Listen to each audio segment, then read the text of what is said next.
삼팟을 응원하는 가장 쉬운 방법 아시나요? 다운로드하기, 별점 주기, 댓글 달기, 구독하기. 기억하세요. 다운로드하기, 별점 주기, 댓글 달기, 구독하기.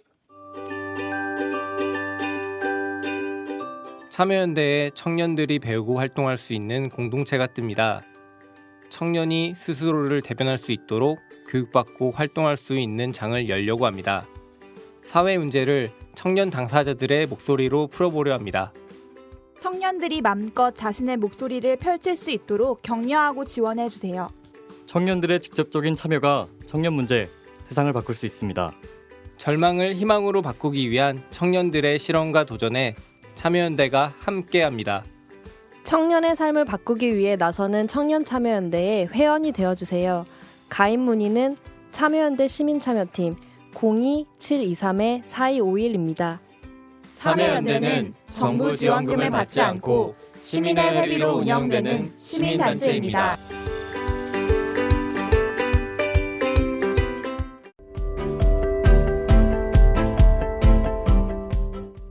안녕하십니까 시민 여러분, 참여연대 팟캐스트를 함께 들어주시는 우리 청취자 여러분, 오늘 또 참여연대 팟캐스트가 열심히 여러분들에게 찾아왔습니다. 벌써 18번째네요. 많은 분들이 응원해 주시고 그래서 이렇게 널리 홍보는 되고 있지만 여전히 부족한 게 좀 있다, 조금 더 재밌겠으면 좋겠다, 이런 의견도 있으시더라고요.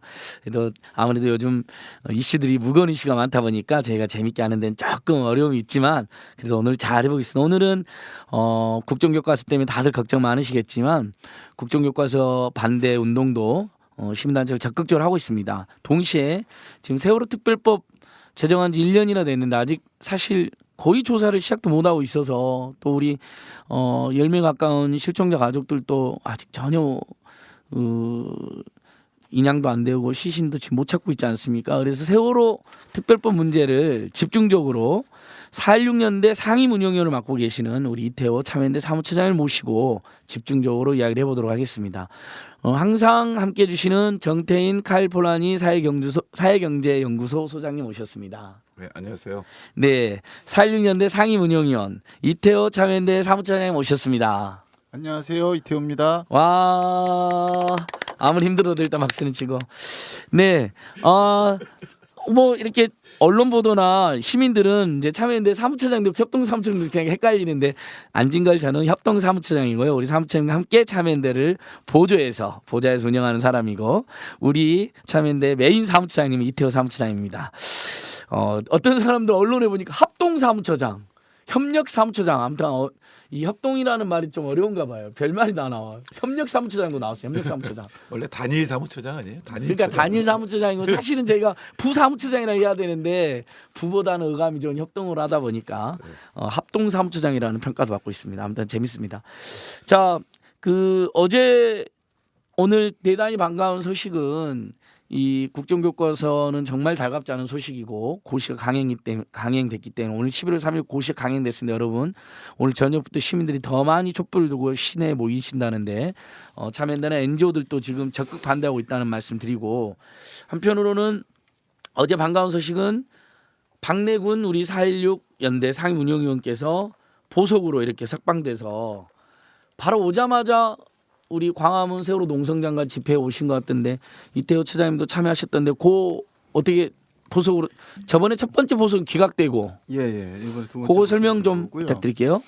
예, 어제 7시경에 보석 결정이 나가지고 8시쯤에 구치소에서 출소하셨습니다. 그래서 바로 광화문 광장에 왔는데요. 뭐 집회가 있었던 건 아니고 광화문 광장에서 우리 4.16연대 회원들, 그리고 여태까지 박내군 위원 석방을 위해서 노력해준 변호사들, 그리고 많은 시민사회단체 인사들이랑 같이 뭐랄까요, 보석 환영 행사를 인근에서 가졌고요. 그래서 많은 사람과 정말로 모처럼 기분 좋은 만남을 가졌습니다. 아무도 우리 박내군 의원이 왜 구속됐는지 아무도 몰라요. 이게 무시무시한 이름으로 구속된데 그것도 모르시는군요.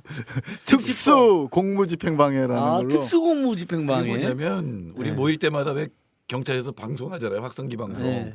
저 해산하라 네. 그 불응했다고. 그러니까 오, 사실은 서울 시민 다 구속하면 100만 명쯤 구속될 거예요. 예. 이게 보통 세월호 집회든 다른 집회를 해서 만약에 불법 집회를 했다, 신고를 안 했거나 신고한 사항을 넘어서 행동을 했다 그러면 집시법 위반이거나 일반교통방해죄 같은 걸 적용합니다. 네, 이번 경우에는 그 과정에서 이제 가족들 그리고 시민들하고 경찰과 충돌이 있었다는 이유로 특수 공무집행 방해죄를 적용하고 그 이후에 박 대통령 7시간에 대해서 얘기했다는 이유로 네. 명예훼손죄도 그래요? 해서 지금 거의 4가지 죄목으로 지금 기소된 상태이고요. 근데 이게 국제 문제가 됐습니다. 집회를 평화적으로 열었는데 네. 그 과정에서 물리적 충돌이 있었다. 그러면 그 집회 주최자가 과연 책임져야 되느냐? 그걸 특수공무집행 방해라는 무시무시한 죄목으로 기소하는 것이 맞냐? 이것은 기본적으로 인권 침해하려는 의도가 있는 게 아니냐? 벌써 유엔 자유권위원회에서도 문제가 예. 제기됐다고 하네요. 사실상은 세월호 진상 규명에 대해서 뭔가 이렇게 억누르려고 하는 그런 시도였다고 봐야 예, 되겠죠. 그러니까 세월호 참사에 대한 자신의 책임이 계속 국민사회에서 회자되는 게 달갑지 않은 이 권력층이 그걸 제일 열심히 하고 다니는 우리 박내군 인권활동가를 이제 입에 재갈을 불려 구속시켰는데 그래도 더 이상 뭐 증거인멸이라든지 뭐 도주 우려가 없으니까 재판부에서도 보소를 이렇게 풀어준. 근데 사실은 예. 이태호 사무처장도 똑같은 제목이 해당되잖아요. 지금 저희들이 굉장히 예. 걱정하고 있는데 이미 뭐 일각이하면 구속영장을 동시에 치려고 했으나 박내군 이태우 2명을 더하면 이건 정권 불같은 정권 퇴진 투쟁이 발생할 수도 있어서 한 명만 아, 했다라는 소문이 야, 있습니다. 일단 저는 단순 네. 가담으로 지금 일반교통방해와 집시법 위반으로 기소됐고요. 재판이 11월 시작됐죠. 6일 날 첫 예. 재판을 받으러 갑니다. 예. 11월 6일 첫 재판. 그러니까 이태호 처장이 조금 더 예. 착하게 보이는 거예요. 네. 그 아니 사실은 더 근본적 급진적으로 보이시긴 한데 제 보기에는 저는 법 없어서 살 사람이고 박내근 상임위원은 예. 이제 좀 그 안 그러게 7시간 보였나 보죠. 그 박근혜 씨가 사라진 7시간, 박근혜 대통령 사라진 7시간에 대해서는 대중 집회 때 우리 사무처장 직접적인 언급은 없었는데 우리 박내근 활동가님께서는 이제 그 차이로 지금 그러니까 한 명은 그 구속되고 심지어는 제일 자신의 치부 숨기고 싶은 거 7시간 동안 정말 사라져 버렸잖아요. 그래서 갑자기 나타나서 그게 치문제 아닌지 어떻게 알아? 아 죄송합니다. 예. 구명조끼를 입고 있으면 떠 있을 텐데 왜 못 찾냐라는 엉뚱한 말 했잖아. 저는 네. 지금도 그 말만 들으면 자다가도 화가 나더라고. 도대체 얼마나 관심이 없거나 엉뚱하게 보고를 받은 건지. 예, 일단 박내군 인권활동가님은 보소로 나오셨고 우리 곁으로. 그러나 이제 그가 오자마자 광화문으로 달려간 이유는 이 거기서 지금 1년 이제 반인가요? 벌써 농성에 돌입한 예, 지는 농성은 1년을 좀 예. 지났습니다. 예, 농성은 1년 지났고 1년 예. 작년 7월 달부터 했으니까요. 예. 1년 한 3개월쯤 되는 거죠. 농성은 1년 3개월. 예. 그리고 법은 만들어진 게 작년 11월 7일쯤이었던 것 같은데요. 제 예, 기억에도. 그렇습니다. 예, 이제 곧 1주년을 앞두고 예. 있습니다. 근데 아마 우리 국민들 너무 답답하실 거예요. 지금 우리 선체도 인양이 안 됐죠. 실종자도 못 찾고 있죠. 진상규명 뭐 이렇게 움직이는 게 약간 있는 것 같은데 전혀 특별조사위원회가 조사가 되고 있나 요 부분을 좀 우리 이태우 운영위원님께서 4.16년대 운영위원님 이렇게 사무처장님 참여는 사무처장님도 하시지만 4.16년대 운영위원이니까 왔다 갔다 하면서 말씀해 주시면 될 것 같습니다. 예, 특별조사위원회가 사실은 작년에 법이 만들어진 다음에 바로 출범을 해서 활동을 시작했어야 됐는데요.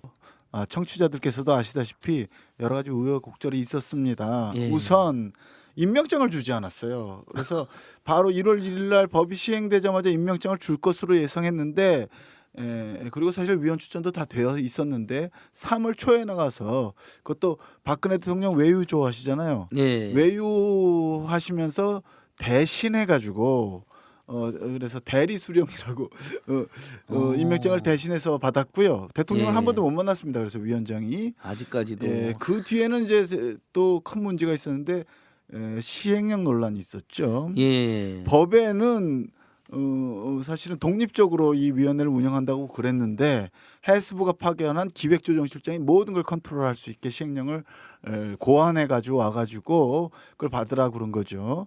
게다가 조사 대상도 검찰과 감사원이 했던 조사를 검증하는 수준만 해라. 그리고 안전사회 대책도 해양 사고만 해라. 다른 큰 재난 예방 대책은 만들 수 없다는 식으로 법과는 다른 시행령을 가져왔어요. 예. 그러니까 시행령이 법을 위반하는 거죠. 예. 그래가지고 사실 큰 논란이 있어 가족들이 삭발하시고 또 행진도 하고 시위도 하셔서 그래서 이제 그 과정에서 이제 박래군 상임위원이 구속되는 일까지 있었는데 예. 우여곡절 끝에 5월 11일 날 그 정부 시행령이 강행 처리되었습니다. 근데 그러고 나서도 또 예산을 안 줬어요. 예. 그래서 실제로 조직이 너무 비대하다는 등 뭐 예산 도둑이라는 등 온갖 문제 제기를 해수발 그리고 청와대발로 해가지고 예. 문제를 삼은 끝에 실제로 예산이 집행되기 시작한 것은 8월 중순입니다. 8월 중순. 그러니까 예. 특별조사위원회가 조직을 기본적으로 꾸려서 활동을 시작한 것은 9월 초라고 할 수 있겠고요. 아직 조직 구성이 완료되지 않았습니다. 예를 들어서 가장 중요한 진상규명 소위를 책임질 국장은 아직 네. 임명되지 않은 상태고요. 제1과장도 검찰에서 파견하기로 했는데 아직 파견되지 않은 상태이고 그래서 1, 2, 3과장 중에 2과장, 3과장만 있고 예. 1, 2, 3과를 총괄할 국장도 아직 공채가 다 안 끝난 상태에서 하여간 특조위는 9월 달부터 가족들로부터 조사 신청을 접수받았습니다. 그래서 예. 가족들이 9월 14일부터 조사 신청을 하는데 조사 신청은 앞으로 6개월간 받을 수 있습니다. 6개월간 받은 걸 가지고 이제 조사를 해나간다는 거죠. 그래서 가족들이 지금까지 참사 원인 그리고 처벌이 책임자가 처벌이 제대로 되지 않은 경위 등등과 관련해서 조사 신청을 한 상태이고요. 지난주 예. 전원회의를 통해서 첫 번째 청문회 예. 진상규명과 관련된 첫 번째 청문회를 12월 중순에 여는 것으로 특조위가 합의한 것이 지금까지의 상황입니다. 예. 너무 길었죠? 그러니까 예, 아니요. 예. 말씀 잘해주셨습니다. 왜냐하면 이제 어쨌든 이 고통과 이슈, 고통도 계속되고 이슈도 오래되다 보니까 이제 거기다가 뭐 그 사이에 또 노동계약을 밀어붙이죠. 국정교과서로 날릴 피다 보니까 국민들 사이에서 세월호 이슈에 대한 관심이 일부 그러니까 그것은 물리적이고 생물학적으로 어쩔 수 없이 생기는 관심이 조금 떨어진 분도 있고 시간이 오래되니까 좀 기억이 우리도 가물가물한 게 있어가지고 특조위가 분명히 활동해야 되는데 안 하고 있나 이렇게 물어보는 사람이 많이 있더라고요. 제 주변에도. 근데 그 이유는 여러분 특조위의 문제가 아니라 가족들의 문제도 아니고 11월 7일 법 통과됐는데 예산 안 주고 조직 안 주고 임명장 안 주고 온갖 방해하고 공격하고 뭐 최근에도 청문회 못하게 하는 뭐 새누리당 의원 때문에 큰 화제가 되지 않았습니까? 완전히 이런 일이 있으면서 지금 거의 1년 다 되도록 활동을 못했다. 그런 안타까운 저간의 사정을 이태호 차장님께 잘 말씀해 주셨다고 생각하고요. 그런 점들은 여러분 오해 없으시게 우리가 지금부터 유가족 특조위들하고 더 제대로 활동할 수 있도록 더 힘을 모아야 된다고 생각하고 그래서 저희가 국정교과서 파동 와중에도 세월호 특법 1년을 특별히 다루게 된 것입니다. 정태인 선생님 뭐 선생님도 여러분이 아시지만 이 정권은 전혀 진상규명 의지가 없다고 봐야 되나요? 없죠. 아예 없다고 봐야 되겠죠. 거의 사실은 분위기상으로. 대통령은 예. 자기 기억에서 지워버리고 싶은 것 같아요. 아예 이제 그렇죠. 애써서 외면 예. 하고 있는 거죠. 사실은 그 제가 정말 놀란 거는 예. 세월호 크루즈 산업의 문제잖아요. 그렇죠. 근데 세월호 이 사건 막 벌어지고 있을 때 대통령이 크루즈 산업 규제 완화를 발표해요. 예, 그렇죠. 예. 규제 완화를 해서 뭐 몇 명을 더 고용할 수 있다 이런 식으로 정말로 세월호에 대한 아무런 인식이 없는 상태. 예. 그러니까 그 밑에 있는 사람들도 충성하기 위해서라면은 이렇게 방해가 조직적으로 일어난다고 봐야 될 것 같아요. 그러니까 저희가 그래서 세월호 교훈마저도 얻지 못하고 크루즈 산업 같은 거 한다고 저희도 지적도 하고 그랬었는데 그리고 거기다가 또 무슨 선상 카지노 한다 그러고 이제 배 위에서 도박시키고 처음에는 애국인만 입장식 나더니 얼마 전에 박근혜 대통령 최측근 유기준 장관이 조용히 내국인도 출입시키겠다고 이렇게 엉뚱하게 가는데 원래는 육지에서 하려고 그러는 걸 반대하니까 예. 선상에서 한다 했다가 이제 네. 진짜 큰 사고 날 거예요. 그러니까 배 이런 해양 사고로부터도 해양 안전도 또 국민들의 가게를 파탄낸다는 도박마저도 배 위에 사게 만드는데 기가 막힙니다. 그럼 현재 이태호 차장님 현재 82건 1건이 접수된 거로 10월 29일쯤에 예. 그러니까 이건 유가족이라면 누구나 다 신청할 수 있는 예, 그렇습니다. 그런 예. 거죠. 예. 그럼 앞으로도 가족들이 계속 더 신청을 해나가는 저희가 아는 희생자만 300여 명 넘지 않습니까? 예, 우선은 가족들은 먼저 가족협의회를 예. 통해서 조직적으로 준비된 그 조사 신청을 하고 있는 상태이고요. 이제 아마 대체로 1차적인 조사 신청이 된 것으로 알고 있습니다. 물론 예. 추가적인 조사 신청도 할 테고요. 그리고 이제 개인들이 하는 조사 신청도 가족들 차원에서 수렴해서 또 연이어서 조사 신청을 하려고 하는 걸로 알려지고 있습니다. 예.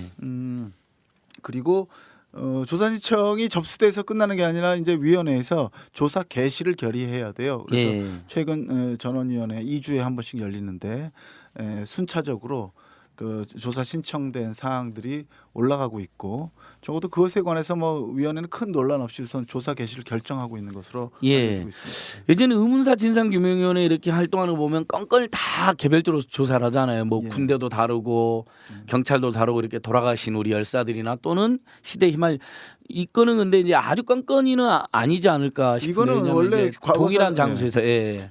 의문사나 과거사 사건으로만은 이거 예. 전체가 한 건이죠. 그렇죠. 예. 그러니까 한 건에서 구체적으로 조사를 해야 될 영역들이나 예. 과제들을 신청하는 거기 때문에 예. 그 과거사 사건과는 다른데 어쨌든 그래도 건건이 신청한 거에서는 특조위가 반드시 답을 해야 됩니다. 그렇죠. 그렇죠. 처리를 해야 예. 되기 때문에 각각에 예. 대해서 조사 개시 신청을 그러니까 하는 거죠.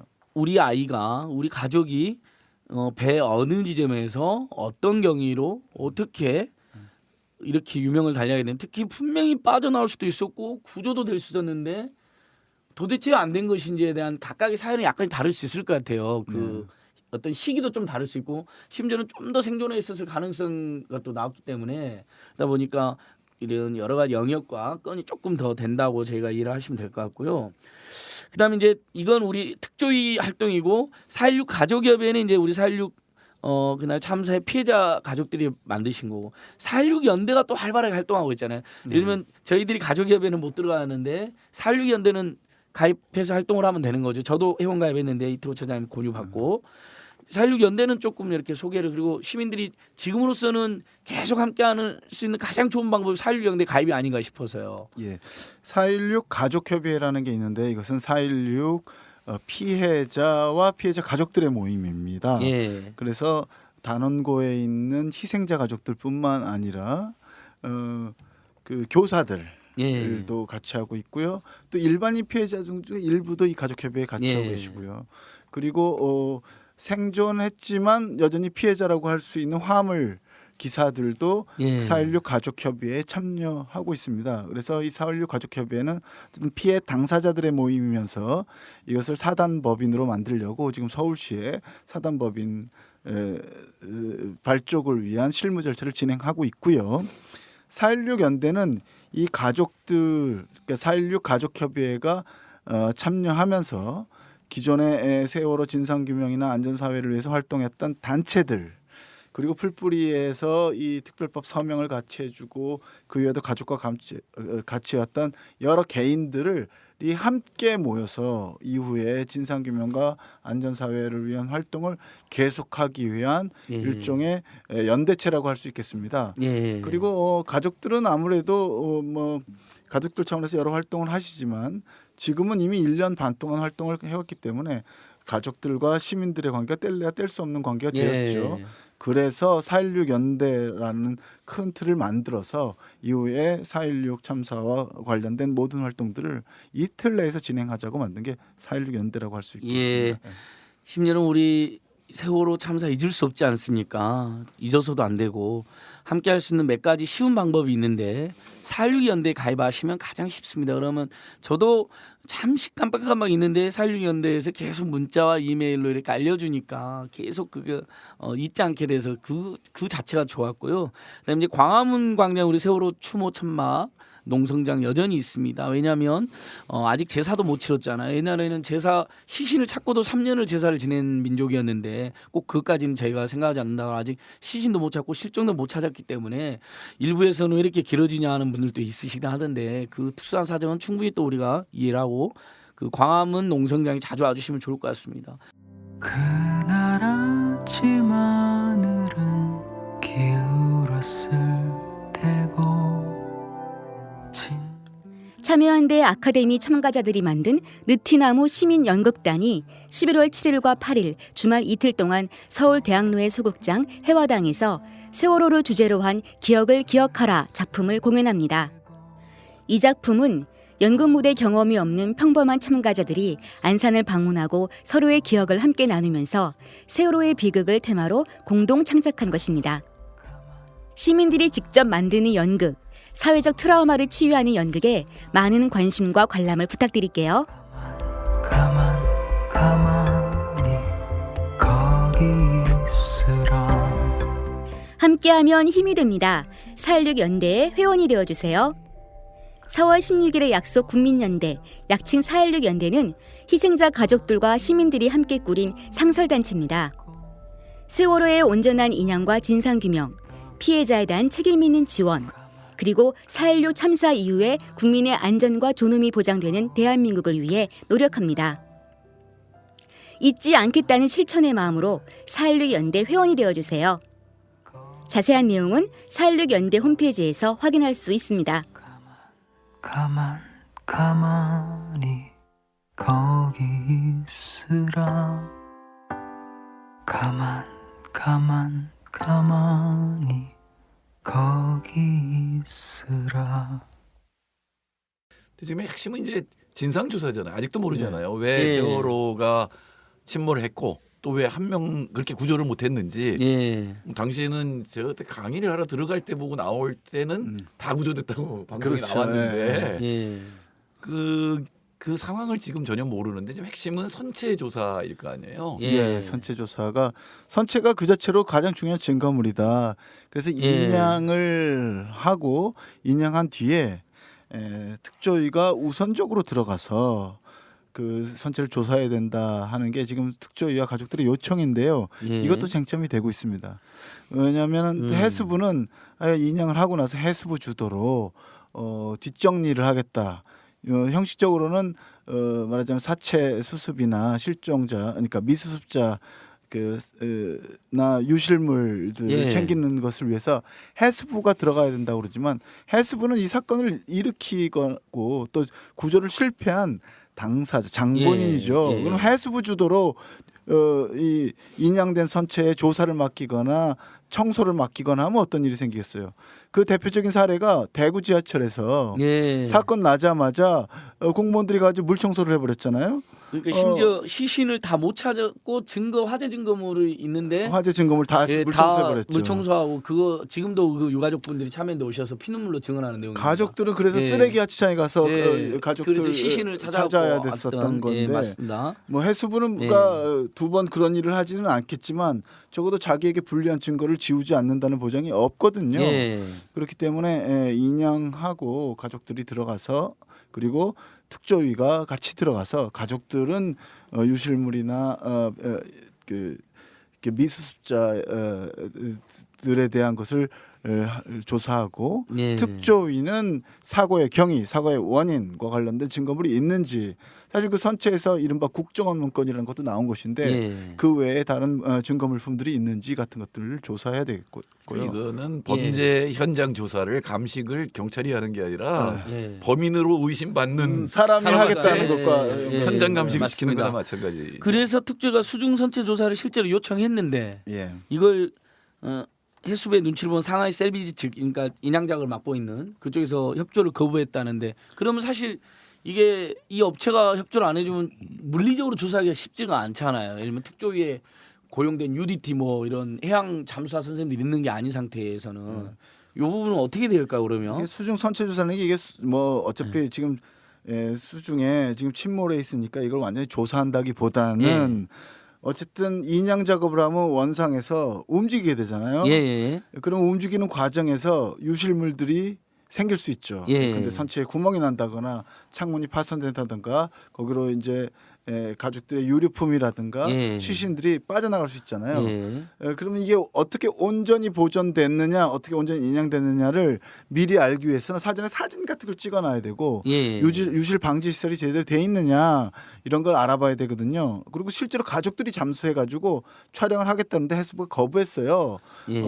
그래서 그럼 가족들이 개인이어서 못한다면 그러면 국가에서 공인된 특별조사위원회를 가서 사진을 다 촬영해가지고 기본적으로 표면적인 증거에 대해서라도 필름으로 그다음에 온라인 데이터로 확보해 놓겠다라고 하는 거였는데 어쨌든 인양 작업을 방해한다거나 하는 이유로 예. 정부가 거부한 거죠. 그것뿐만 아니라 가족들이 예. 그러니까 인양 작업을 선체에 올라가서 그 바지선 위에 올라가서 모니터하겠다는 것도 뭐 인양에 방해된다든가 예. 뭐 중국 측 말하자면 직원들이 위축된다든가 하는 그리고 뭐 무엇보다 가족들의 안전이 문제된다든가 등등등등 이유를 들어서 못하게 해가지고 지금 그 인양 작업이 일어나는 맞은편의 동고차도에서 예. 가족들이 대형 망원경 같은 걸 여러 개 갖다 놓고 지금 모니터를 하고 있는 실정입니다. 지금 우리 가족들은 안산에도 계시고 그다음에 광화문에도 광화문에도 있고, 계시고 그 동고차도에도 동고차도 계시고. 계시고 팽목항에는 그럼 실종자 가족들이 일부 있으신가요? 예, 팽목항에는 예. 지금 상주하는 인력은 없는 걸로 알고 있는데요. 예. 동고차도에 상주하시면서 이제 그러니까 팽목항에 팽목항 왔다 갔다 하시는 거죠. 그러니까 중국 기업이 거부해서 못한다는 건 말이 안 되죠. 그거는 그렇습니다. 예. 정부가 용역을 준 건데 말하자면 그러니까. 일을 시키는 건데 정부가 예. 하라고 그러면 하는 거지 그거를 예. 중국 기업이 거부할 이유가 없는 거잖아요. 그걸 입증하는 게요. 예. 중국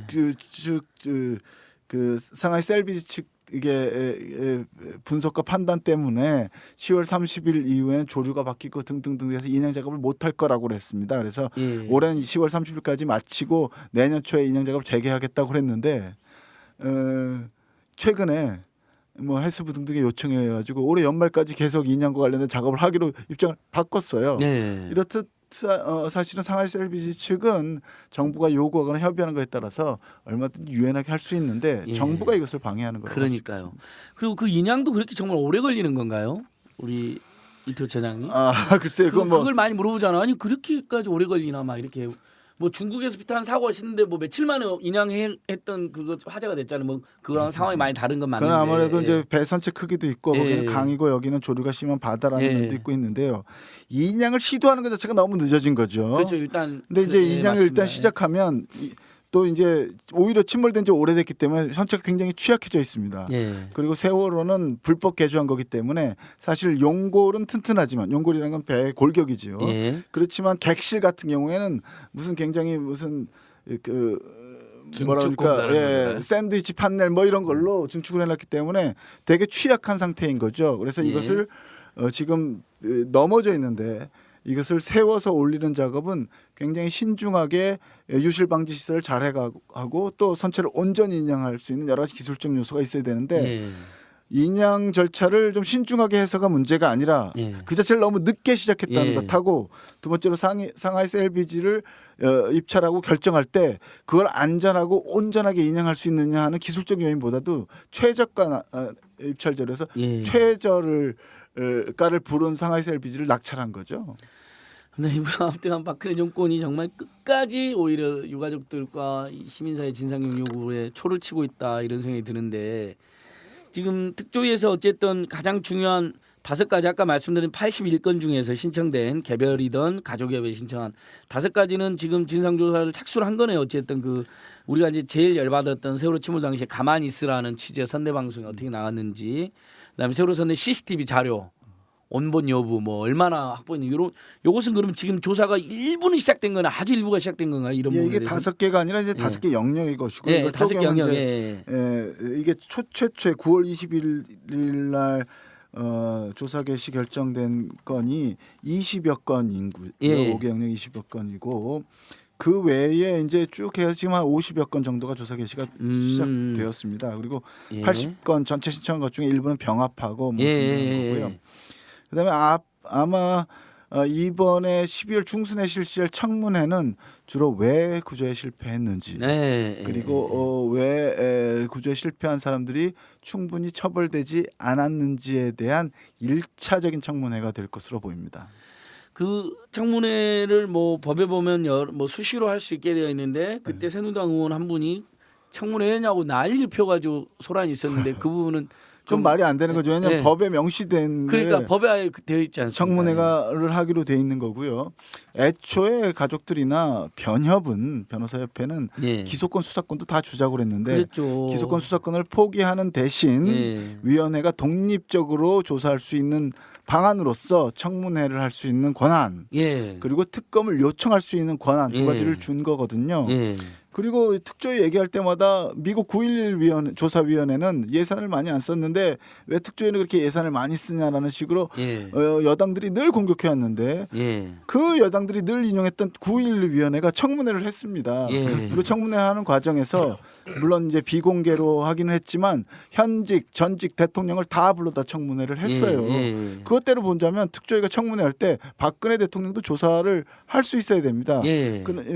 그럼 아마 특조위가 뭐 1차 청문회 때 부를지 모르겠습니다만은 최종적으로 하여간 조사 기간 중에 어느 시기에 박근혜 대통령을 청문회 증인으로 신청했을 때 과연 여당이 9.11 위원회의 선례를 따라서 정말로 성역 없이 조사에 응할 것인지 저희가 두 눈 뜨고 지켜봐야 됩니다. 그러니까요. 9.11 위원회 때는 그러니까 이른바 조지 부시 대통령이 후보로 조지 부시 청문회- 대통령이 왔고요. 예. 체니 부통령도 예, 조지 왔고요. 부시, 그다음에 전직 딕 대통령이 체니. 클린턴 대통령도 예. 왔고요. 네. 그러니까 정말 정권을 가지고 행사했는데 그 구조에서도 9.11 위원회는 굉장히 당시 9.11 사태 때는 구조도 뭐 아주 모범까지 몰라도 굉장히 신속하게 현장 중심으로 구조를 잘했다는 평가도 받지 않습니까? 구조하다가 많은 소방관들이 예. 실제로 구조해야 예. 될 분들과 함께 예. 사망하고 그랬었죠.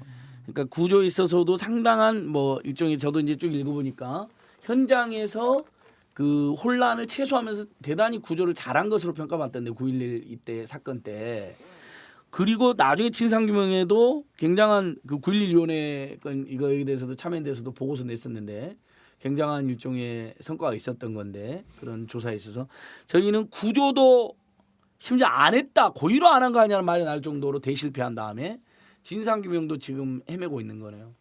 저는 청와대가 정말로 이해가 안 되는데 왜 청와대에 왜 그 저기 일만 터지면은 이명박 전 대통령이 갔던 지하벙커라는 게 있잖아요. 예, 벙커. 그렇죠. 예. 네, 그 지하벙커에 가면 우리나라 전체의 바다와 육지를 다 보는 시스템이 있어요. 예. 참여정부 때 그걸 만들어서 재난에 방지하려고 그걸 다 만들어놔서 팽목항에서 뭐가 터지면 바로 그걸 볼 수가 있게 돼 있어요. 예. 그래서 청와대가 전체적인 구조를 지시할 수 있게 돼 있다고, 지휘할 수 있게 돼 있다고요. 예. 그게 이명박 정부 동안 어떻게 됐는지 모르지만 지하벙커는 자주 갔는데 대통령이 예, 그렇죠. 예. 전혀 시스템이 작동하지 않고 실제로 대통령이 보고를 받은 것도 언제인지 그리고 어떤 지시를 했는지도 지금 밝혀지지 않았거든요. 예. 그럼 청와대는 그거에 대한 최종 책임이 있는 겁니다. 자꾸 예, 청와대 예. 책임이 아니라고 지금 도대체 청와대 뭐 하는지 모르겠어요. 아무것도 자기 책임이 아니라고 그러는 걸 보면 끝까지 자기 책임 아니라고 해서 감사원에 저희가 감사 청구했는데 감사원도 청와대에 대해서는 감사를 아예 안 해버렸거든요. 사실은 그 아까 청문회 권한 얘기도 했지만 이 예. 특별조사위원회는 실지조사 권한이라는 게 있습니다. 예. 문제가 됐던 현지에 가는 거죠. 예를 들어서 벙커에서 그러면 그 상황이 실시간으로 모니터된다. 그러면 정말로 그 배나 육지나 해상에서 일어나는 일들이 실제로 실시간으로 어떤 구체적인 수준까지 모니터가 되고 있는지 특조위원들이 벙커에 가서 실시 조사를 할 수 있어야 됩니다. 근데 물론 청와대는 뭐 국가안보니 뭐니 해가지고 아마 부인할 가능성이 높겠지만 그렇다면 그걸 실무적으로 책임지는 사람이 청문회에 나와서라도 구체적으로 상황이 어떤지에 대해서 국민 앞에 명명백백하게 밝힐 책임이 있는 거죠. 예. 맞습니다. 아무튼 그 7시간 황금 같은 7시간에 만약에 대통령이나 청와대가 초기 판단만 제대로 하고 그 안에 들어가서 예를 들면 제가 이제 혼자 쓰는 편이거든요. 대통령께서 그 보니까 배 안에 사람도 있다는데 깨고 들어가서 무조건 구해내. 그리고 다 방송 같은 거 했는지 나으라고.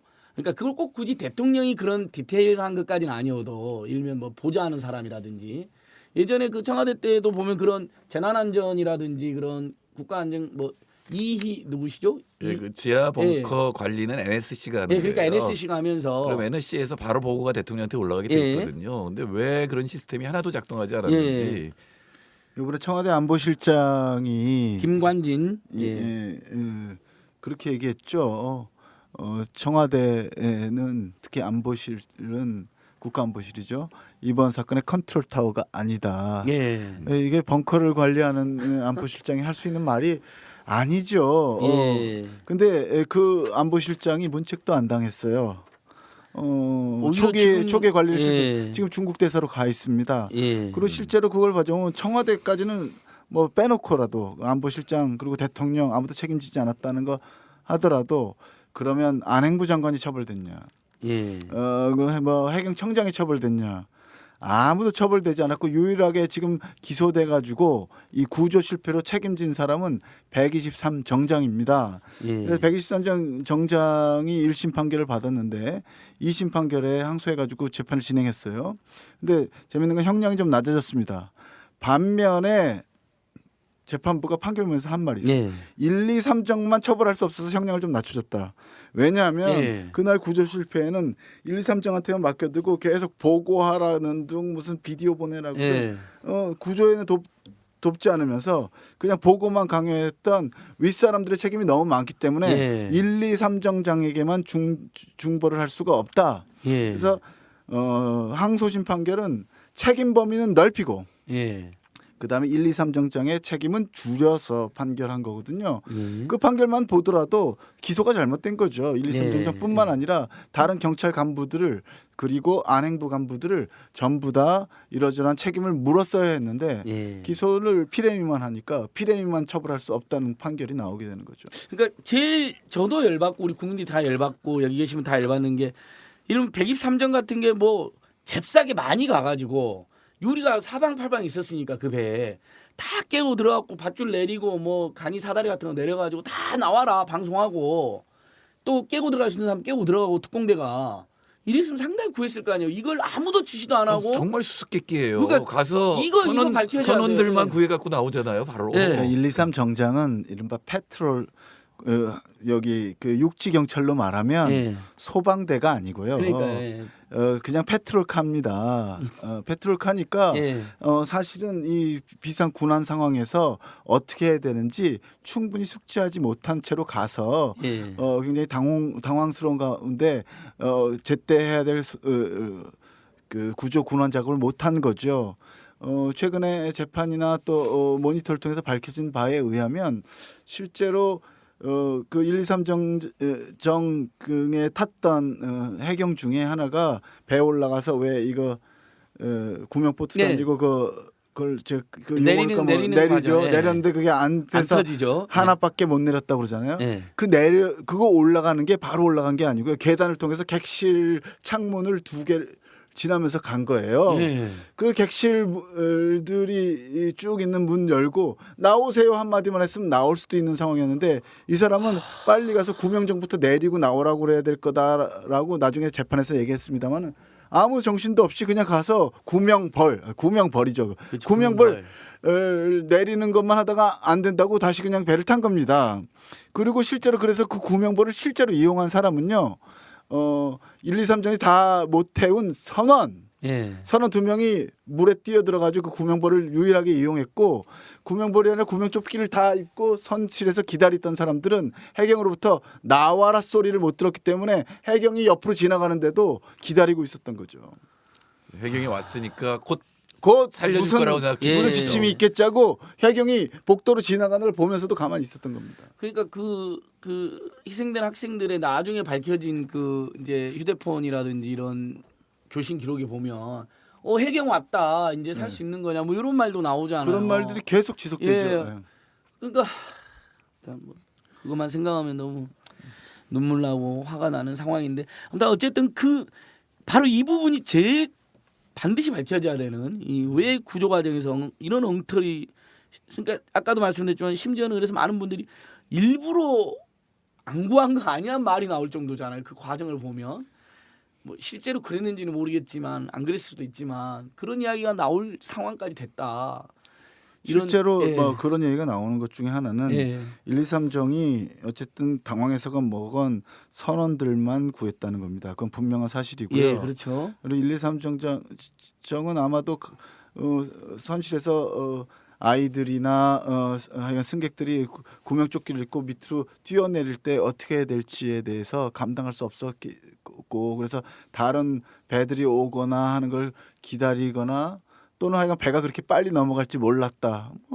뭐 상황에 따라서 그렇게 이해할 수도 있지만 어쨌든 분명한 1, 2, 3정은 선원들만 구했다는 것이고요. 실제로 떨어진 사람을 구하거나 나오라고 나중에 소리친 사람들은 결국은 어선이고요. 어선이죠. 예. 그리고 배가 넘어질 때 위험을 무릅쓰고 그 배에다가 그 세월호에다 배를 갖다 대고 사람을 구한 것도 어선이었고 예. 1, 2, 3정은 배가 넘어간다 그러니까 멀찍이 가 있었어요. 예. 배가 넘어갈 때 최종적으로 구호를 하기 위해서 노력하지 않았다는 겁니다. 그런 점에서 본다면 1, 2, 3 정장도 적지 않은 책임이 현지에서 있지만 예. 페트롤카 보내놓고 소방대를 안 보낸 사람들이 더 책임이 있는 거죠. 예. 그 책임을 반드시 우리 특별조사위원회가 밝혀내야 되고 그런데 특별조사위원회 활동이 두렵거나 싫은 자들이 그걸 계속 방해하고 있다. 청취자 여러분 여기까지가 지금 제가 대충 파악해본 현재 상황입니다. 그렇기 때문에 저희가 오히려 특조위에 4.16연대에 가족예배 끝까지 힘을 싣고 관심을 가져야 될 이유가 거기 있는데 그러면 아무래도 진상조사하려면 좀 비용도 들고 시간도 들고 인원도 들잖아요. 시장인데 네.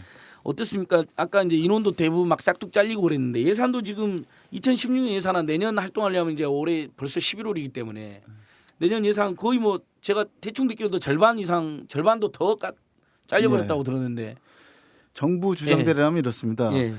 이 법은 11월 7일 날 국회에서 처리되었고 그 법에 따르면 1월 1일부터 시행한다라고 되어 있고 뭐 등등등등 하니 이번 12월 말이 조사가 끝나는 시기다.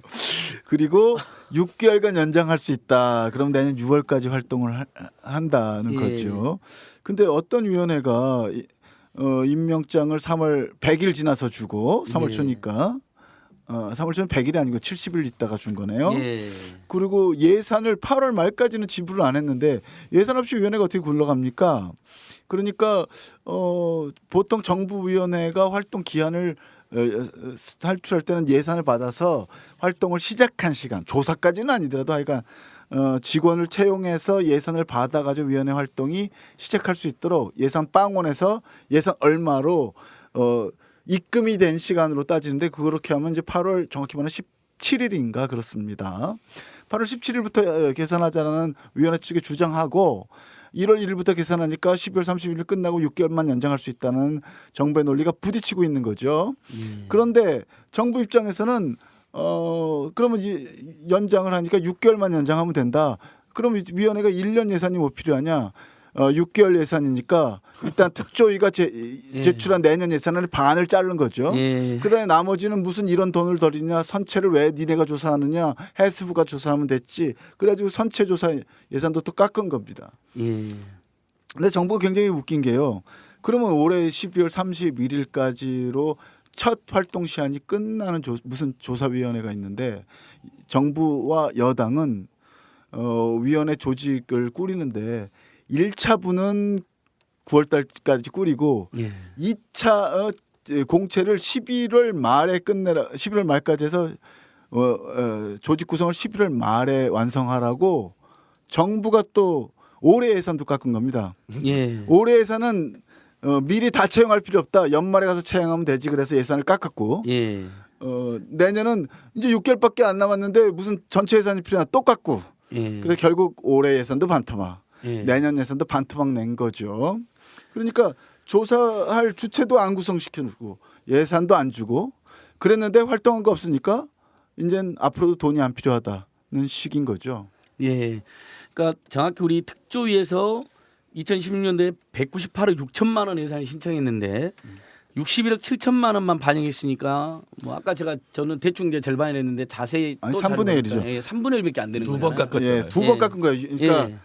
내년 6개월까지의 예산만 필요하다 해서 반을 깎고 그렇죠. 반을 깎고 거기서 불효불급하다고 그러는 걸 또 깎아서 예. 결국은 3분의 1만 주는 것으로 예. 지금 한 건데 여야가 보기에도 너무 한심할 거 아닙니까? 예. 그래서 해양수산위원회는 이번에 해양수산위 예결위를 하면서 이건 너무하다. 그래가지고 60억 정도 더 하는 것으로 약 120억. 예. 그러니까 애초 예산의 뭐 반은 좀 넘는 3분의 2는 조금 안 되는 예산으로 더 넣기로는 얘기를 했다고 하는데 예. 아직도 국회 예결위에서 다룬 게 아니고 해양수산위 차원의 여야 합의가 그렇다는 예. 것인데요.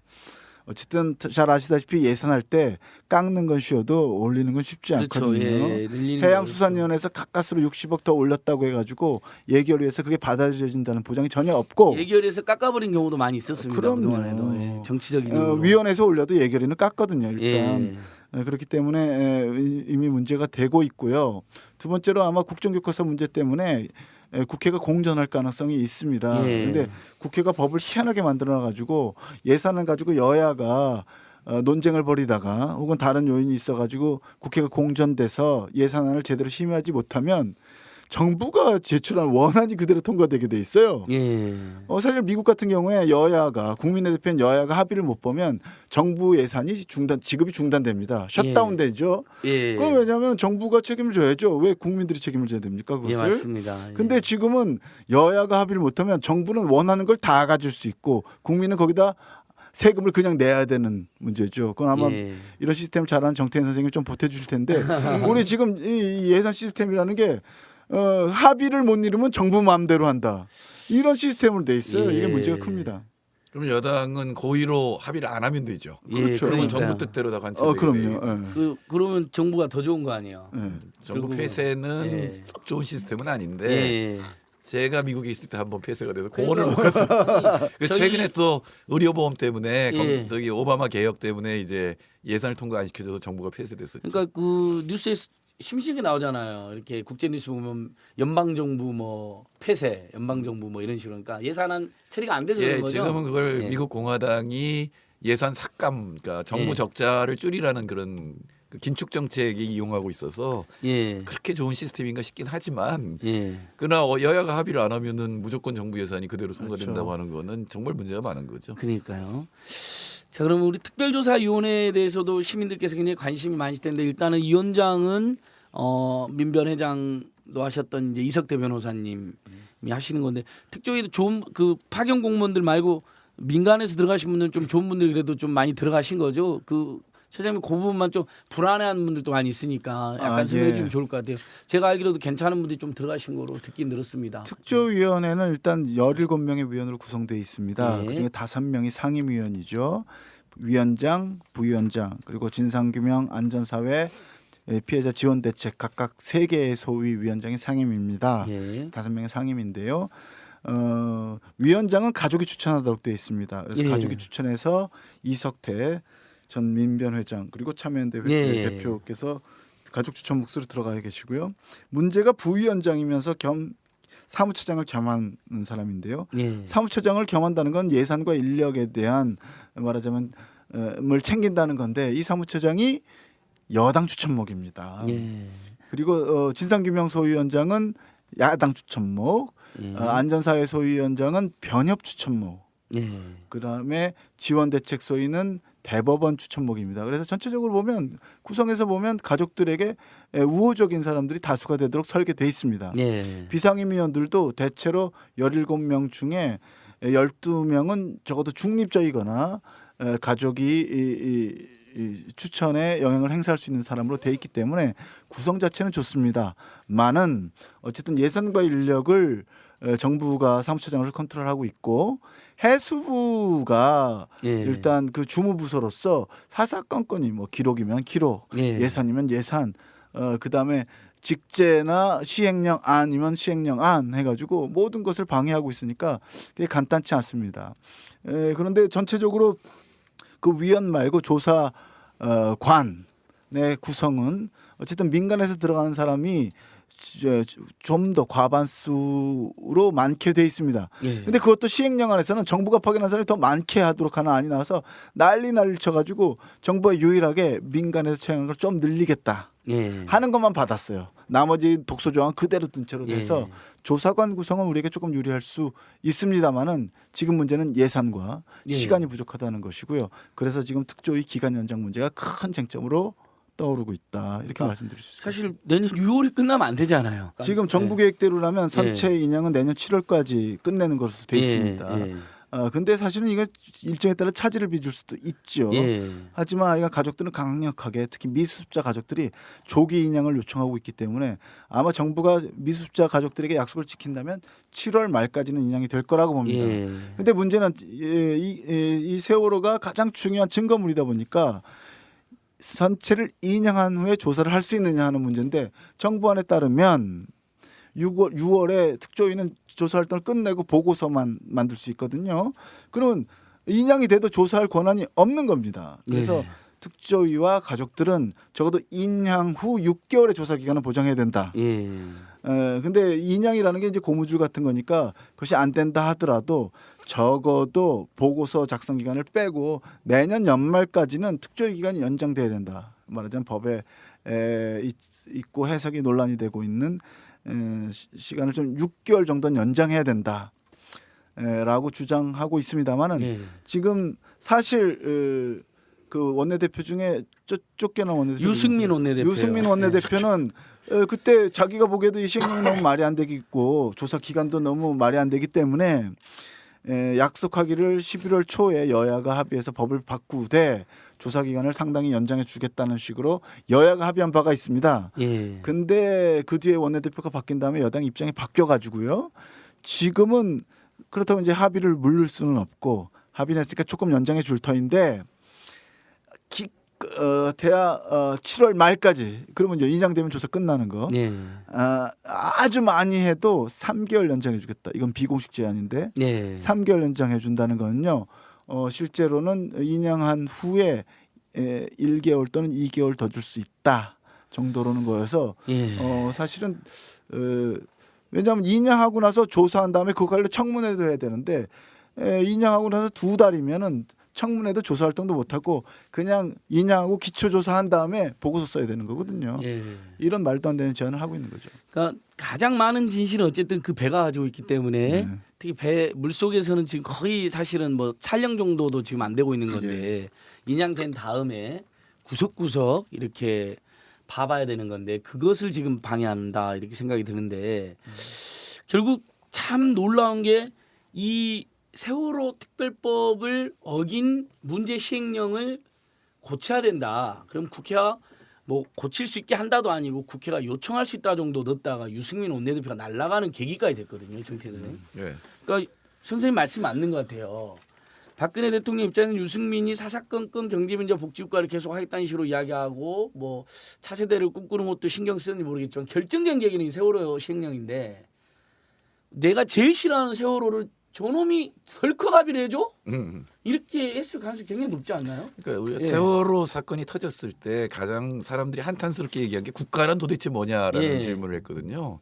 근데 지금은 국가가 진상조사 자체를 지금 무력화시키고 있다는 얘기거든. 그 국가가 도대체 그 국가가 뭐냐라는 건데 사실 이 세월호의 가장 큰 배경은 규제 완화입니다. 이명박 정부 때 선령을 늘려가지고 일본에서 퇴역한 배를 그러니까요. 갖고 왔고 20년짜리 20년만 하게 된 거 25년. 그래서 그리고 딱 세월호가 그 경우였죠. 그다음에 또 증축을 했죠. 사실. 그리고 또 하나는 그래도 크루즈 산업이 수익성이 확보가 안 되니까 수학여행에 쓰라는 그게 나온 거예요. 그래서 아이들이 그다음부터 이제 크루즈 산업을 살리기 위해서 배를 타고 수학여행을 가도록 했는데 이 박근혜 대통령이 거기에 대한 대답이 크루즈 산업 육성이었다고요. 그러니까 더욱더 이 규제를 갖다 풀어주는 쪽으로 갔거든요. 근데 이게 크루즈만 그런 게 아니라 철도도 이 항공도 전부 지금 규제 완화로 갔잖아요. 뭐 암덩어리라 그래서 없애는 쪽으로 갔었잖아요. 그럼 이게 우리나라의 안전이 굉장히 악화된 거예요. 그거는 뭐 우리나라뿐만 아니라 어느 나라나 그 공기업 민영화하고 나면 철도에서 대형 사고가 일어난다든가 이런 데 일어나게 돼 있거든요. 그러니까 이걸 다시 규제를 강화하고 점검을 해야 되는데 한쪽에서는 세월호는 완전히 없던 일로 치부해버리고 계속 규제 완화를 하게 되면 사실은 더욱더 불안해지는. 사실 이거에 대해서 최근에 왜 상주터널 사건 있었잖아요. 거기 딱 소방대원 2명이 탄 게 그 사건이 크게 터지지는 않았지만 아이들을 살려낸 거잖아요. 말하자면. 그렇다면서 저도 그 규정 처음 알았는데 요청하면 소방대원이 이제 소방여행 버스에 동승하게 돼 있다면서요? 만약에 좀 복잡한 과정을 거쳐서 조희연 교육감하고 그 박원순 시장이 그걸 가능하도록 만들었고 그러니까요. 그 조치가 사실은 아이들 얼마나 무서웠겠어. 또 우왕좌왕했으면 어떤 사건이 터졌을지 모르는 거거든요. 그러니까 이 서울시나 교육감이 할 수 있는 거는 그거밖에 안 돼요. 예. 그러나 국가의 대통령이 할 수 있는 일은 굉장히 많습니다. 훨씬 많죠, 훨씬 예. 많죠. 야, 아까 제가 생각났어요. 그분이 그 청와대 NSC 때 재난안전관리라든지 그 총괄했던 분 유인 전 소장. 네, 네. 그분이 이 세월호 사건 터졌을 때 이건 말도 안 된다. 가가지고 충분히 구조할 수 있는 시스템을 굉장히 많이 연구했는데 어떻게 이럴 그분도 어떻게 이럴 수가 있냐고 막 한탄했던 기억이 나네요. 예, 그 유인 전 소장님이 예. 지금 특조위 안전사회소위 비상임위원입니다. 아, 거기 예, 들어가셨군요. 그래서 예. 많은 역할을 기대하기로 했는데 그 시행령에서 그 안전사회 소위가 하는 일이 일반적인 재난 사고 예방 대책 마치 지금 이거 터널 사고 같은 거 예. 예방하는 대책을 내놓는 거 아닙니까? 법에는 그렇게 명시돼 있어요. 그런데 시행령에서 해상사고 세월호 같은 해상사고 대책만 내놔라. 아, 그래서 안전사회 소위의 조사 범위를 확 인위적으로 줄여놓은 겁니다. 그래서 법에 예. 반하는 시행령이 됐다고 하는 게 그거예요. 그러니까요. 지금. 아니 지금 육해공 어디 다 불하는데 특히 아까 이제 정태인 소장이 말씀하신 것처럼 그 지하철이나 철도의 그 사용 연한도 연장한다 그래서 문제가 되고 정비 인력도 줄여서 지금 저희도 그거에 대한 문제 제기를 하고 있거든요. 네, 이게 한두 예. 개가 아니죠. 예. 원전도 수명 연장을 시켜서 그러니까요. 예. 조금이라도 수익성을 높이려고 하는데 그게 수익성과 국민의 목숨을 지금 맞바꾸고 있는 거거든요. 예. 그게 불안한 사회죠. 아주 근데- 불안하죠. 예. 근데 그 지금. 불안을 점점점 키우고 있기 때문에 예. 이 정권을 어떻게 하지 않으면 안전한 날은 오지 않고 어떻게 할까요? 국가가 선생님. 조직적으로 지금 방해를 하는 거예요. 선생님 어떻게 할까요? 뭐 거의 뭐 몰아내자는 분위기신데요 지금. 뭐 정권을 바꿔야죠. 뭐 일단. 네, 레토릭으로 우리 국민들이 이미 아래로부터는 막 몰아내는 거 아니야 뭐 이런 말도 나오는데 어쨌든 총선 대선에서 우리 국민들이 지금 이렇게 더 이상 당해서는 안 된다라는 문제의식이 굉장히 확산되고 있는 것 같습니다. 뭐 간단한 여론조사 보면 총선 때 그렇게 야권이 지지부진해도 야권이 승리해야 된다라는 여론조사가 55에서 60% 되대요. 그러니까 그것은 어쨌든 현 정부 박근혜 정권의 어떤 여러 가지 실망에 대한 그런 반영이 아닐까 이렇게 하면 생각해 보는데요. 다시 세월호 이야기로 돌아와서요. 이태호 지사님. 그럼 이제 앞으로 뭐 책임자 처벌 부분은 일단은 그 김한식 대표나 이준선 이런 분들 많이 받았고 뭐 유병헌 씨는 이제 사망했는데 앞으로 예. 이렇게 책임자 처벌에서는 어떤 부분이 조금 더 강화돼야 되고 온통하잖아요. 너무 온통하잖아요. 근데 제가 뭐 감정적으로 사람이 많이 죽으니까 막 무조건 처벌하라는 게 아니라 네. 아까 말씀드린 것처럼 분명히 거의 1, 2, 3 경정이나 선장 뭐 이런 사람들 다 살인자로 몰아가지고 진짜 책임자는 지금 빠졌다라는 여론이 많잖아요. 분석이. 그 부분 조금만 짚어주셔도 좋을 것 같아요. 예, 사실 그 세월호 문제로 검찰과 경찰이 조사를 해가지고 기소를 한 명단을 보면 굉장히 많이 있습니다. 근데 사실 세월호와 관련해서 직접적인 연관돼서 기소된 사람보다는 이걸 계기로 그 해운 관리 감독 체계 전체에 대해서 감사를 하거나 이렇게 가지고 뭐 향응 받은 사람, 뇌물 받은 사람, 업체에 유착돼 있던 사람 이런 사람들을 두루두루 해가지고 별건으로서 아주 경미하게 기소한 건들이 많이 있고요. 예. 실제로 세월호와 직접적으로 책임진 사람들에 대해서는 당시에 뭐 여론 재판으로 떠들썩했지만 몇 기소하지 않았고 기소된 사람들 중에도 무리하게 기소해서 무죄 일부 혐의에서 무죄되는 경우도 있습니다. 그거는 두 가지인데 아니라 기소가 철저하지 않았거나 법적 미비가 있기 때문이죠. 예. 예를 들어 세월호 청해진 해운 김한식 대표 지금 이제 7년 확정되었고요. 그렇지만 또 청해진 해운과 관련된 많은 사람들이 이렇게 다 중범죄로 처벌된 것은 아닙니다. 이준석 선장 같은 사람은 당연히 현장 책임자니까 중벌을 받아야 되는 거죠. 근데 문제는 이런 대형 사고가 났을 때 정말로 책임져야 될 법인, 기업 그리고 그 기업의 주된 임원들이 이 사고에 따른 충분한 사회적 책임 그리고 사법적 책임을 지느냐 사실은 그렇지 않다. 그래서 중대재해에 관련해서는 기업 자체가 처벌의 대상이 되고 따라서 기업의 중요한 중역들이나 임원들도 함께 처벌될 수 있도록 처벌의 대상과 범위 그리고 수준을 강화하자 하는 게 중대재해기업처벌법입니다. 예, 예, 예. 이거 제정을 위해서 노력하고 있는데 예. 특히 세월호 이후에 주목받는 법이기도 하죠. 그렇죠. 예. 요것은 그렇지만, 기업살인법이라고도 알려져 있는 예. 뭐 영국이나 호주에서도 한다는 그 법이고 얼마 전에도 언론에 많이 나와가지고 예. 일단은 이거라도 꼭 되면 좋겠다는 생각을 해봤습니다. 그리고 요거는 예. 하여간 예. 그 사고 원인을 제공했던 해운 업체나 어쨌든 관리 감독자에 관한 얘기고 구조 군안 실패와 관련해서는 아까 말씀드렸듯이 1, 2, 3 정장 한 명 외에 그 외의 사람들은 아예 기소조차 되지 않았다 하는 거죠. 때문에 이런 사고 책임의 법인이나 관리 책임자들 규제 당국이 책임지는 문제하고 구조 실패 문제하고 각각을 봐야 되는데 구조 실패와 관련된 형사처벌은 너무너무 미미하다. 그래서 예. 이거는 다시 한번 특조위가 조사해가지고 별도의 고발을 하거나 해야 될 예. 것으로 보입니다.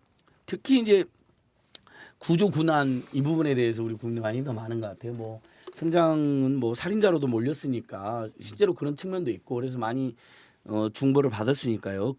근데 이야기하다 보니까 거기 배에 타 있었던 분들 대부분이 비정규직이었던 것도 큰 문제가 돼서 책임성 문제도 있을 앞으로 뿐만 아니라 안전 숙련도도 위험 업무는 반드시 정규직으로 하자. 이런 우리 사회 문제 의식도 그러니까 커지게 감독도 되는데. 예. 문제죠. 예. 아까 말씀을 하셨지만 거기 구명 시설들이 하나도 작동을 안 했다는 예, 거 아니에요. 예. 그러니까 이게 감독을 안 한 거죠. 그냥 냅둔 거죠. 그냥 그것도 그 감독도 이제 무슨 문제죠. 민간 해운사들이 보면 해운조합에 다 맡겨놓은 거 아니에요? 그러니까 이게 뭐냐면 감독을 민영화시켜 버리는 거 아니에요? 예, 94년에 서해 예. 페리오 사건이 일어나니까 오히려 그걸 감독을 퇴역 해수부 관리들이 감독을 하도록 했어요. 그러니까 물론 협회가 하는데 그게 전부 이제 해수부 공무원들 그만두면 거기 가서 하는 거거든요. 예. 거기 가서 다시 이제 제2의 인생을 사는 거죠. 그러니까 이제 관피와 해전문이 여기서도 또 문제가 된 거죠. 예. 그렇죠. 예. 근데 그 협회라는 이름으로 민간이 한다라는 식으로 이렇게 바꿔놓은 거거든요. 예. 결국은 국가가 해야 될 일을 안 했기 때문에 일이 벌어졌는데 예.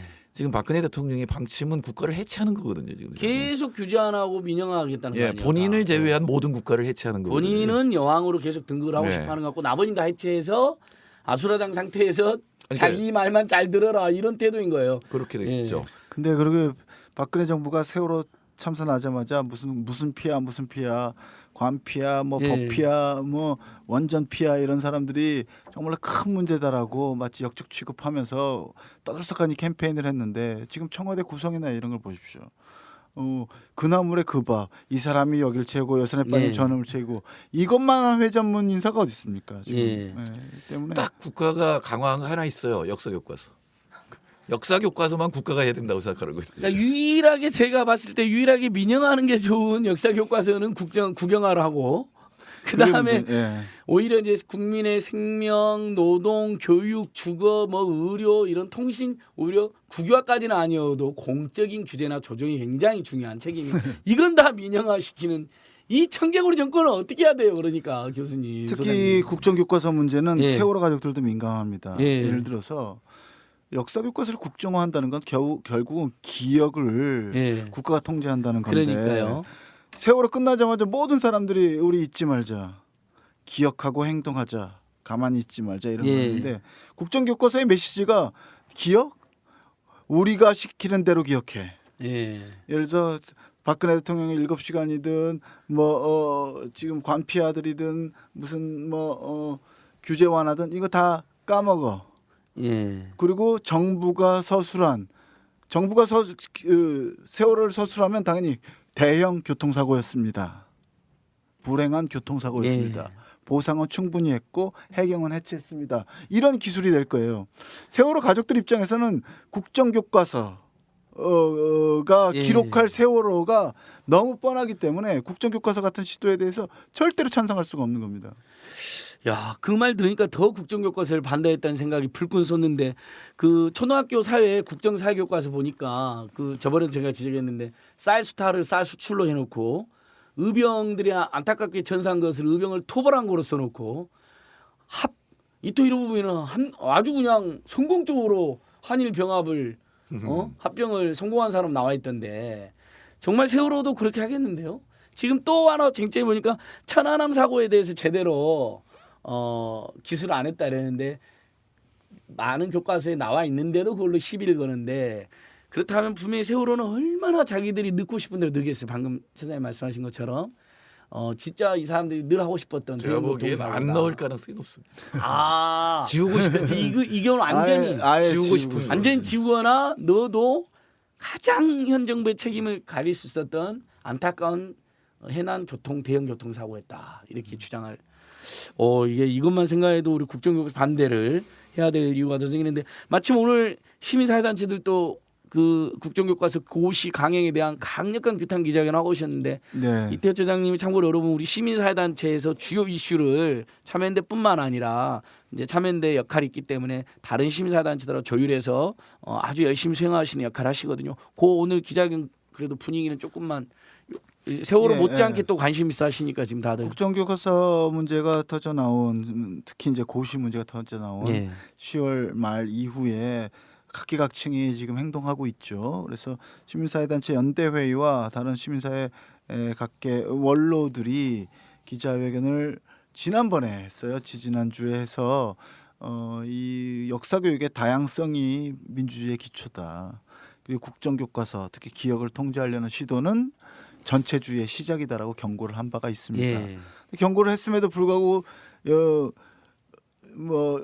그 고시 예고한 다음에 사실 의견 수렴을 했으면 수렴된 의견에 대해서 자기 내부 토론을 하거나 무슨 공론화를 거쳐야 되는 거 아닙니까? 예. 근데 법적 시간 딱 끝나자마자 예정된 일정을 이틀이나 앞당겨가지고 오늘 예. 고시를 발표했는데 그 고시 발표하면서 국무총리라는 사람이 내놓은 메시지 그 이유를 보면 예전에 무슨 해방 이후에 특히 한국전쟁 전후에서 서북청년단이 무슨 경문 쓴 것 같이 예. 국민 전체를 그리고 사학계 전체를 종북 빨갱이로 보는 정말로 어디 내놓기 창피한 그런 수준 떨어지는 그 이유와 함께 고시를 강행하지 않았습니까? 예. 이것은 도저히 있을 수 없다.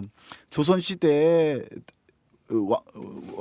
왕조도 사관들과 선비들이 상소를 제기하면 적어도 그거 공론화할 시간은 줬단 말이죠. 예.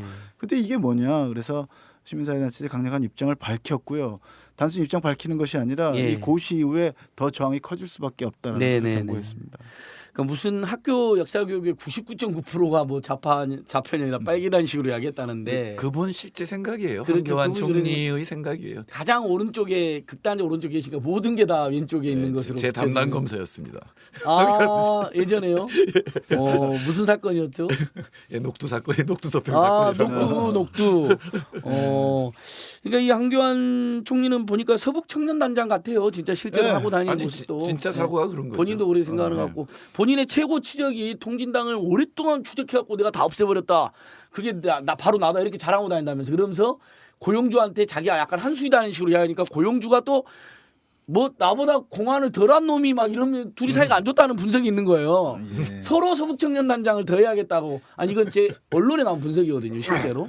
그러니까 공안 검사 네. 출신이 역사 교과서에 대해서 이래라 저래라 하면서 고시를 발표하는 것 자체가 예. 진짜 어디 내놓기 부끄러운 거고 네네. 지금 여러분 검찰총장 임명한 거 보세요.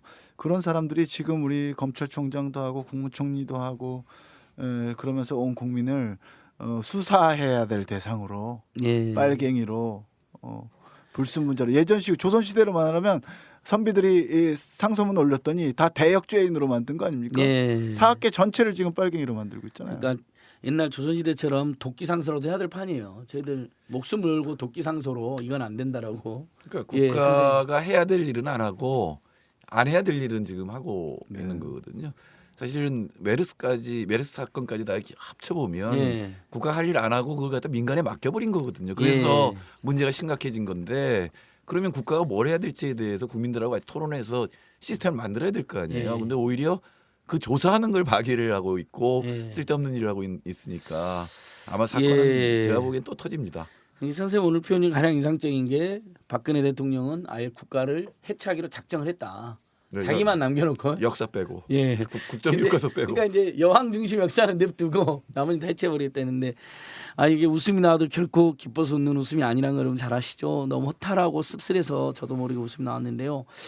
자 이게 이틀 전에 마지막으로 우리 특조위 그다음에 4.16연대, 그다음에 4.16 가족이, 그다음에 시민사단체, 그다음에 일반 국민들 모두가 국정교과서 반대와 함께 세월호 지금 특별법 1년 그 마지막으로 우리 시민들에게 이 뭐 진상규명에서 강조할 부분이든 아니면 우리 시민 참여나 연대 부분이든 이렇게 마무리 말씀해 주셔도 될 것 같습니다. 예. 예, 국정교과서 문제 지금 뭐 온 국민들이 관심을 갖고 있는 이슈인데요. 그걸 보더라도 국민들이 자기 스스로의 기억을 갖고 있다는 게 얼마나 중요한가. 네. 근데 이제 스스로 기억하기 위해서는 뭘 더 알아야죠. 아직 우리는 세월호 그 참사의 진상규명을 제대로 하지 못했고 당일 그 시간에 무슨 일이 있어서 살아야 될 아이들이 그렇게 비참하고 고통스럽게 죽어가야 됐는지 우리는 아직 모르고 있습니다. 그래서 우리가 약속하기로 했던 기억을 위해서라도 세월호 진상규명을 끝까지 아주 철저하게 하는 것이 중요하겠다. 여기서부터 기억 투쟁은 저는 시작된다고 보고 이런 기억 투쟁이 하나하나 이루어질 때 국정교과서 같은 이런 말도 안 되는 시도들이 아예 시도조차 될 수 없을 거다. 이렇게 생각을 합니다. 그 점에서 꼭 기억해 주셔야 될 것은 11월 7일은 우리 국민 800만 명의 마음이 모여서 전무후무한 기록으로 국민 서명을 통해서 세월호 특별법을 제정한 날이고 이걸 통해서 진실을 잊지 말고 기억하자고 우리가 다짐한 날이다. 근데 그것이 1년 동안 정부의 방해를 받아왔고 이것을 흔적도 없이 지우려고 하는 시도들이 계속되고 있다. 때문에 우선 특별조사위원회가 더 적극적으로 활동할 수 있도록 조사 기한을 늘리고 또 특별조사위가 실제로 국민의 뜻, 가족의 뜻을 받아서 제대로 진실을 밝히고 있는지 눈을 부릅뜨고 모니터하고 감시하고 잘할 땐 칭찬하고 못할 땐 비판해 줘야 된다. 우리 대표님 출신이던 이석태 대표님 위원장으로 가 계시지만 우리는 열심히 돕기도 하고 또 열심히 비판도 하고 해야 우리가 감시를 해서 이분들이 일하게 해야 된다 하는 말씀을 드리고 싶고요.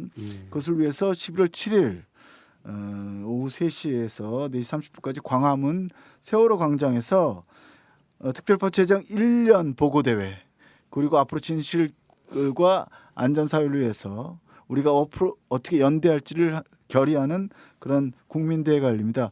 여기 참여해 주시고요. 더더욱 중요한 것은 아까 말씀드렸던 대로 가족들이 이 세월호 기억의 문제와 국정교과서 문제를 두 개의 사안으로 보지 않는다는 겁니다. 그날 이 집회가 끝난 다음에는 이 국정화 고시를 강행한 정부를 규탄하는 집회가 그 자리에서 같이 열릴 예정입니다. 지금 광화문 세월호 광장이 될지 청계광장이 될지 장소는 아직 확정 안 됐는데요. 그날 세월호를 위한 집회와 국정화 반대 저 집회가 같이 있다는 거 꼭 기억해 주시기 바라고요. 가족들과 함께하는 길은 4.16 연대 회원이 되는 길입니다. 가족들은 자신들의 협회를 운영할 돈 외에는 절대 걷지 않고 있습니다. 그런데 이제 4.16 진상규명이나 이 운동을 하는 것은 다 4.16 연대를 통해서 하거든요.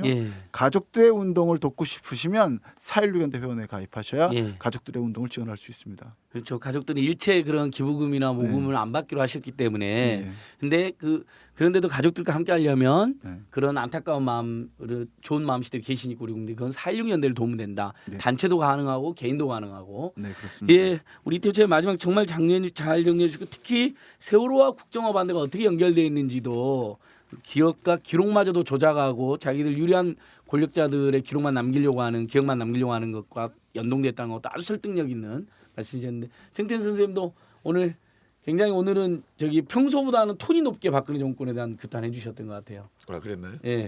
분노가 크니까. 네, 하나는 확실히 해둬야 되는데 진상 규명을 하려면 선체 조사를 특조위가 먼저 해야 되는 게 가장 중요합니다. 사실은 정권이 바뀌고 나서 이걸 다시 규명하려고 해도 이 피의자인 사람한테 범죄 현장을 재구성시키는 바보 짓은 하지 말아야 되겠죠. 그러니까 그러기 위해서도 특조위가 적어도 먼저 조사해야 된다. 이것만은 확실히 관철시켜야 될 것 같습니다. 중요한 말씀. 선생님께 또 마지막 아주 중요한 말씀해 주셨습니다.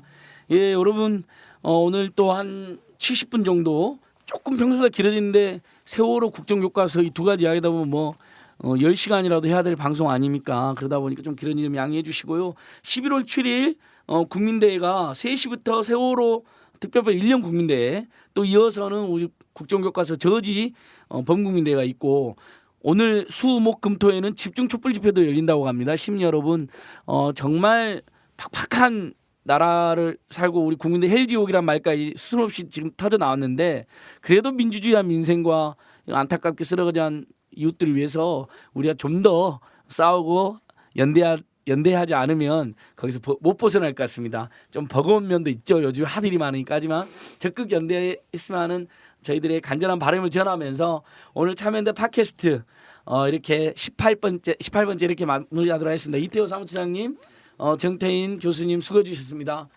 이걸로 마치겠습니다. 네, 고맙습니다. 고맙습니다. 안녕히 계세요. 그리운 이들의 이름을 하나씩 아껴 불러봅니다. 잊지 않겠습니다. 1번 고혜인, 김민지, 김민희, 김수경, 김수진, 김영경, 김예은, 김주아, 김현정, 문지성, 박성빈, 우소영, 유미지, 이수연, 이연화, 정가현, 조은화, 한고은, 2번 강수정, 강우영, 길채원, 김민지, 김소정, 김수정, 김주희, 김지윤, 남수빈, 남지현, 박정은, 박주희, 박혜선, 송진아, 양온유, 오유정, 윤민지, 윤솔, 이혜경, 전하영, 정지야, 조서우, 한세영, 허다윤, 허유림, 3번 김담비, 김도원, 김빛나라, 김소연, 김수경, 김시연, 김영은, 김주은, 김지인, 박영란, 박예슬, 박지우.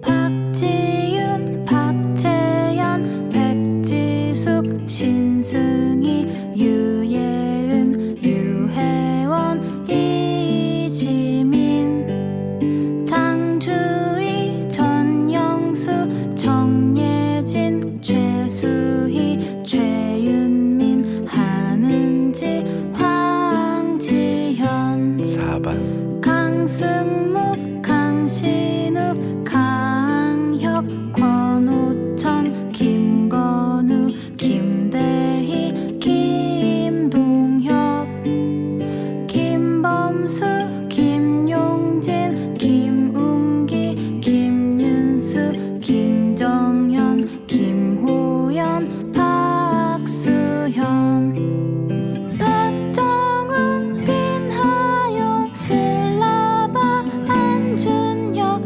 안형준, 임경빈, 임요한, 장진용, 정차웅, 정휘범, 진우혁, 최성호, 한정무, 홍순영, 5번 김건우, 김건우, 김도현, 김민석, 김민성, 김성현, 김완준, 김인호, 김진광, 김한별, 문중식, 박성호, 박준민.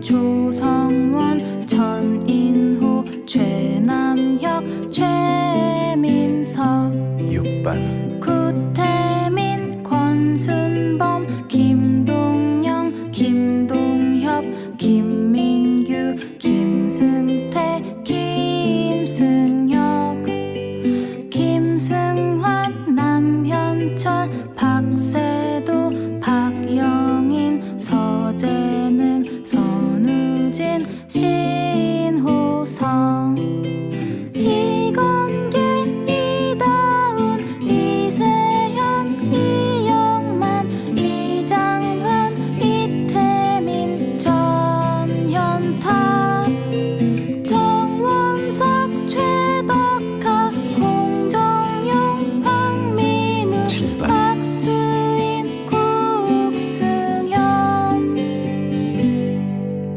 김건호 김기수 김민수 김상호 김성빈 김수빈 김정민 나강민 박성복 박인배 박현섭 서현섭 성민재 손찬우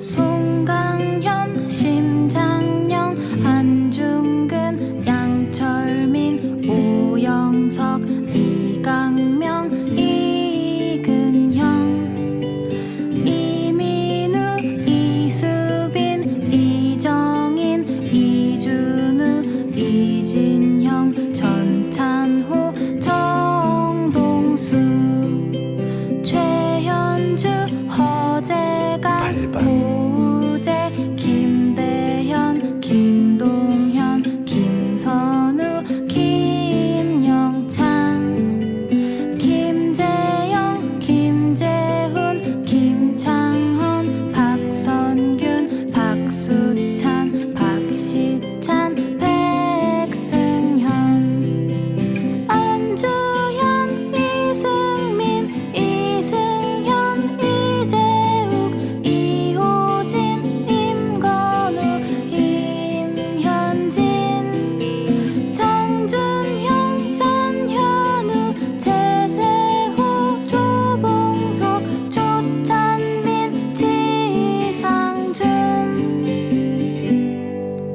최수빈 최정수 최진혁 홍승준 9번 고하영 권민경 김민정 김아라 김초예 김혜화 김혜선 박예지 배향매 오경미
김동숙